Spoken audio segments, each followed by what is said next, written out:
Tom from Canada, from Oliver, Canada. Is that you, Tom? Great. Thanks. So I came across some older fiddles a few months ago, a couple from a garage sale, and then my niece has one from her great grandfather, and some of those were from turn of the century. And so the strings on them were kind of ratched up. They'd been sitting unused for like between 20 and 40 years. So I had to restring them. And so I was fishing around, well, what kind of strings should I buy? And I know on your site, you mentioned dominant strings and helicore strings. I guess my question is, which do you prefer, or do you use different ones on different fiddles? My understanding is helicore strings are a bit more faster response, and a lot of fiddle players prefer those, but I don't know how subtle or how obvious that is. And I guess that was the first part of my question. The other part was how often, if other than finding an old fiddle with busted strings, how often would you be replacing strings on your own fiddle that you use on a daily basis? Yeah, okay. Thanks for your question. And so, first off, I still kind of experiment with strings. I prefer the dominance, but I'm trying some other things out. And I also have helichords on some fiddles. So right now I recently restrung this fiddle with helichords and then this one with something called obligatos, just to try something different. But I've traditionally liked dominant strings. So before deep diving into the question, I will say that all these strings are decent strings, and that I think that just to be wary of getting too I'll just say that I'm not an extreme gearhead. Like, I kind of like in general the sound of all these. There's some things I prefer, but I think that the important thing if you're learning is to focus on your tone and how you're playing in order to get your tone. And you know, if you have helichords or dominants, they're pretty decent strings, and if they're new, then you know what, and you're still having difficulty with the sound, then it may be the instrument, or maybe you just need to work on your tone. So all that said, this one has got, let's see, this one has got helichords, and then this one has got obligatos. I don't have one with dominance currently, and you mentioned that in your question when you submitted it, that a lot of people don't like the sound of the dominant E string. And so I kind of wish I had one to test it, because I've never really had a real problem with it. But I know that sometimes when I buy the strings, they give me a Purastro E. And so I'm actually, thanks for asking the question, I want to get a Purastro E. This is but anyhow, in terms of the difference, it's subtle. Like right now on this fiddle, I have a string called obligato, and they're slightly darker sound. But it's not going to be a very good test, because if I play the other fiddle is just a different instrument as well. So, but I'll play it anyway. This is helicore. So I don't know how well it translates right now, but it's a bit of a sharper sound. Kind of a crisper sound.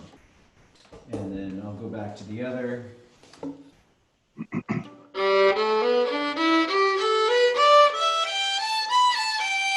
It's a little like smoother, softer of a sound.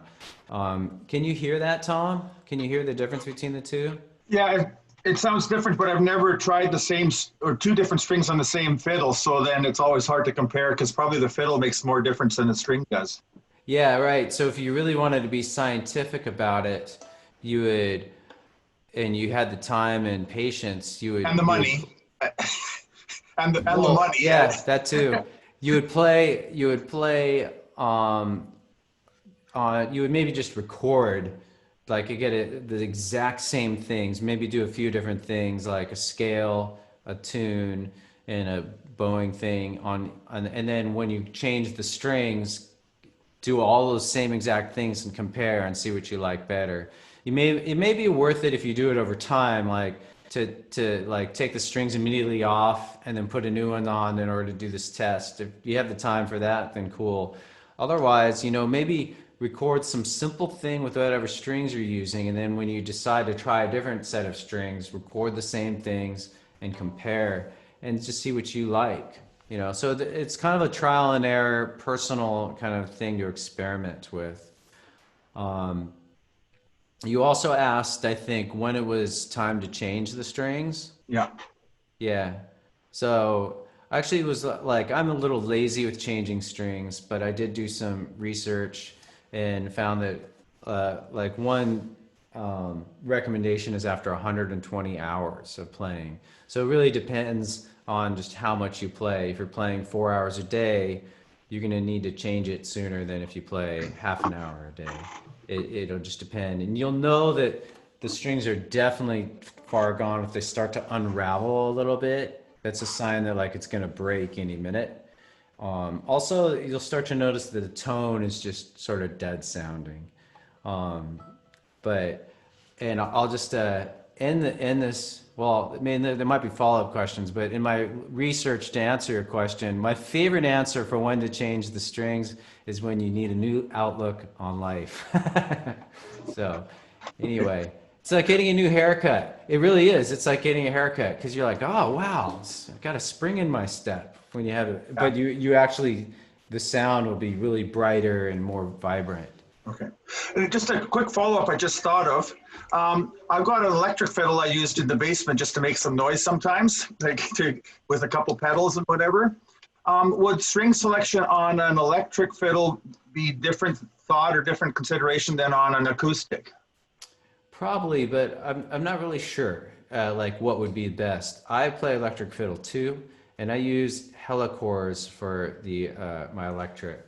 Yeah. But I have not really done any in-depth experimentation. I just sort of just settled on that, and I couldn't even explain why.